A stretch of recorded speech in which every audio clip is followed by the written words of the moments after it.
Hi, so I wanted to make a video for Joshua. He's having a terrible time with falling asleep. And I was there. I remember I went 5 days with no sleep, and then I started getting the hypnic jerks where you get the electrical shocks. Zzz, and like even when you start falling asleep, it wakes you right back up, and it was so scary.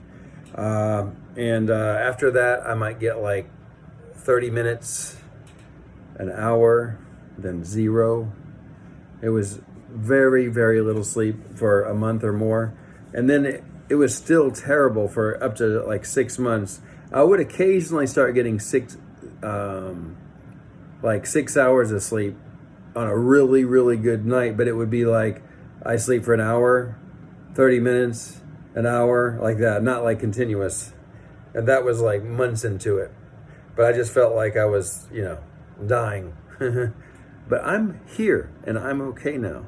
And I'd like to bring you here with me so you can get better too. And I believe that you can. So I'll talk about the drugs, but I want to talk about the mind first because that's where I probably can do more help. Why can't you sleep from the mind standpoint? That's the question I want to examine here. And I'm just giving my personal view. I don't know everything about your story, but when you're in a state of worry, you might be worried about something with your health, for example. Something's wrong with you. You might die. So what does the brain do? Well, the brain says, we got to be in a state of panic because we got to solve this problem. We got to somehow figure all this out. And then the brain doesn't let you sleep. It keeps the chemistry going in your body that prevents you from sleeping. So, and you're in this little loop where you're always worried and then you can't sleep. So how can we break this cycle? And that's the big question. I'm going to take a guess that you have this thinking that you can't turn off. And you're stuck in this thinking mode where you're always worried. So let's talk about how to get out of that. I would suggest that you find what this is my own term, some neutral activities that you can do where you force yourself to the best of your ability to do that activity so that your brain has to think about that activity and nothing else to the best of your ability.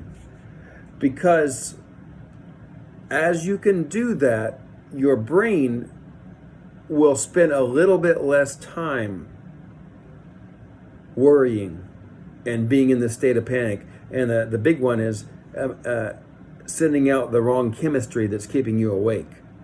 So you don't have to sit there and say, don't worry, I got to stop worrying. We want to choose like a neutral activity that will help you to get into another state. So like, if I get a book, this one, and I've got the page here, I've got the words on the page, and I'm just trying to show you what you would do. Read aloud, just like me. A report from the Department of Internal Magic Cooperation. And then you start saying, but I don't feel good. Keep reading, said Percy smugly. We're trying to standardize cauldron thickness.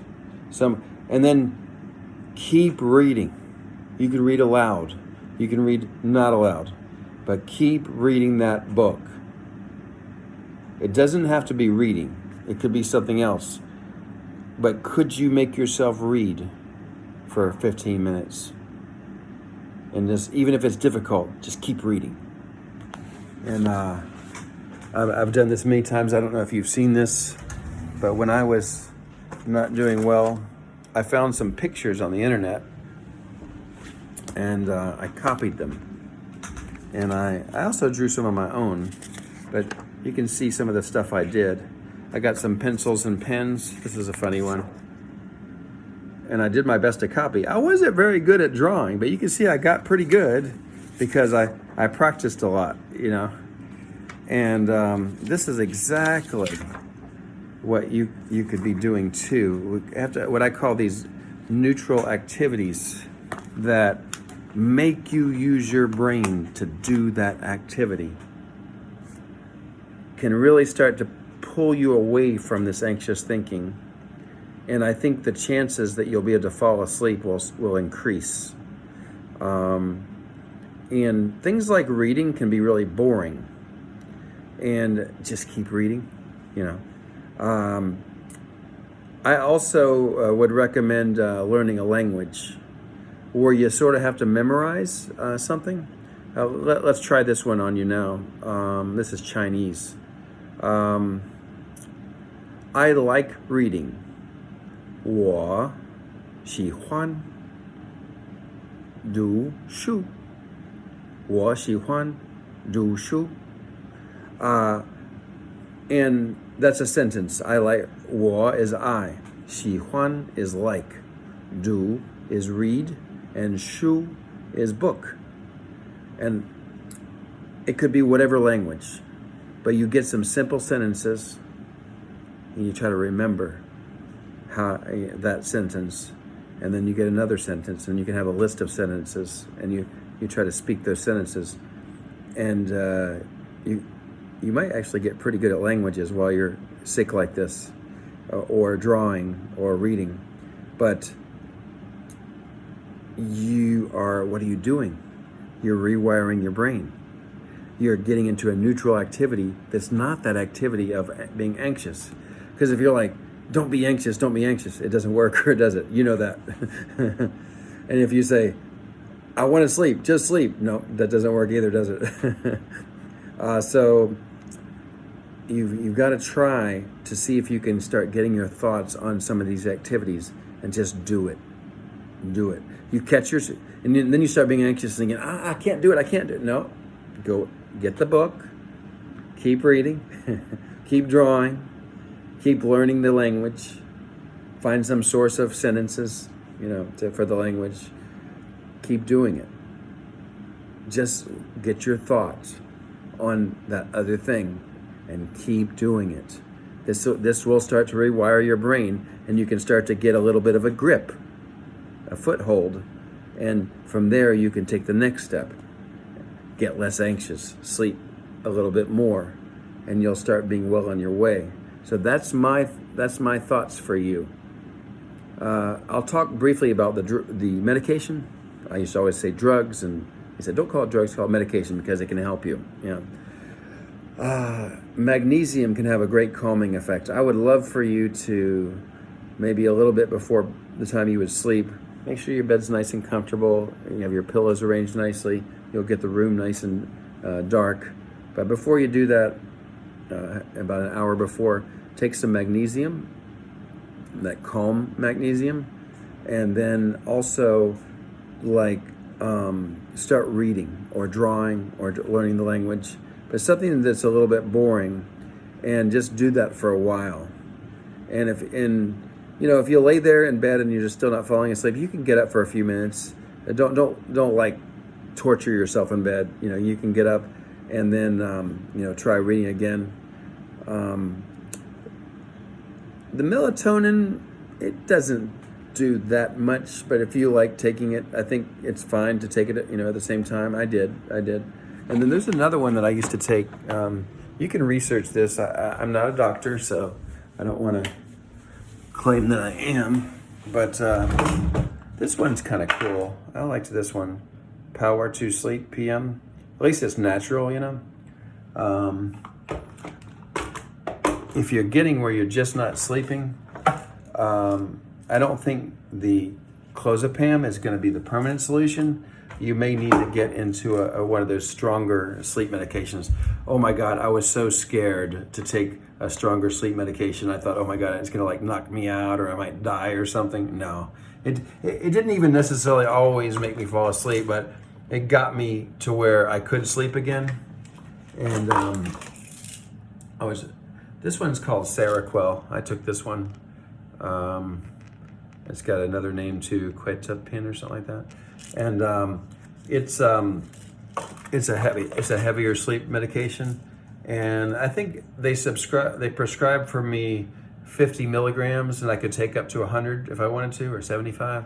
I never got that high, but what I would do is I would take like 25 and see, or even 12.5, like half of a 25 pill or a quarter of a 50 pill, and see if that would make me go to sleep. If I still wasn't asleep like an hour later, I would take another one. Or if I woke up and couldn't get back to sleep, I'd take it like another quarter pill, and I would just kind of keep taking it rather than taking a big dose, because I was like scared of the side effects and everything. It didn't do anything, you know. From what I read about that particular drug, they also use it for schizophrenia and stuff, and they put them on big doses, and that's where the side effects come in. So, but the Seroquel got me sleeping. So if the what you're taking now isn't working, you might need a real sleep med. And don't be afraid, because this long-term insomnia that you have, it'll go away. It did for me, and it does for a lot of people, but it can last months, unfortunately. So taking some meds to help you, get there, I think is fine. But of course, consult your doctor. And I kind of eased into them. Like, I didn't take the full pill. I just took a little bit, like I described, and then a little bit more. And I never like got hooked on any drugs or anything like that. But it definitely helped me to start sleeping again. And then it still took a few months to really say, oh my God, I'm sleeping normal. But I can tell you, it was at least 8 or 10 months for me, and maybe even more than a year to say it was just totally normal sleep. And a good 5 or 6 months of just awful, very, very little sleep every day. But I'm sleeping great now. You might want to visualize that. Say, I'm sleeping great now. Because there's like a subconscious brain in there, and you can kind of trick it a little bit. That's just one more last thought, parting thought. Start acting like you're already doing well. Because you've got the subconscious brain, and if you can sort of lie to it in a way and say, I feel so good now. I'm resting so good every day. I just love the way it feels to sleep. It kind of changes your chemistry. You know what I mean? So those are my ideas for you. I feel for you. I think this insomnia will go away. I think you're like I was, where you felt it just seems totally hopeless. Think about the neutral activities I talked about and really do those. Think about, you may need to see the doctor about a real sleep medication. There's a couple that I'm not a doctor to say, but I took the Seroquel. And just know you're kind of in this mental loop, and you want to try to break out of it by tricking your brain a little bit into, saying, I feel so good. I'm sleeping so good these days. I feel great. I'm not anxious at all. I feel great now. And say it over and over again, because what have you been doing? You've been repeating how awful things are. I'm so anxious. I can't sleep. Change the message. And it'll actually change the chemistry in your brain. If you can make yourself do it, you might be able to convince yourself that you're okay, and then your brain that emits all the chemistry will start changing the chemistry, and you'll just start being better. So there's a lot you can do. I really hope you can pull through and get better. So best wishes to you.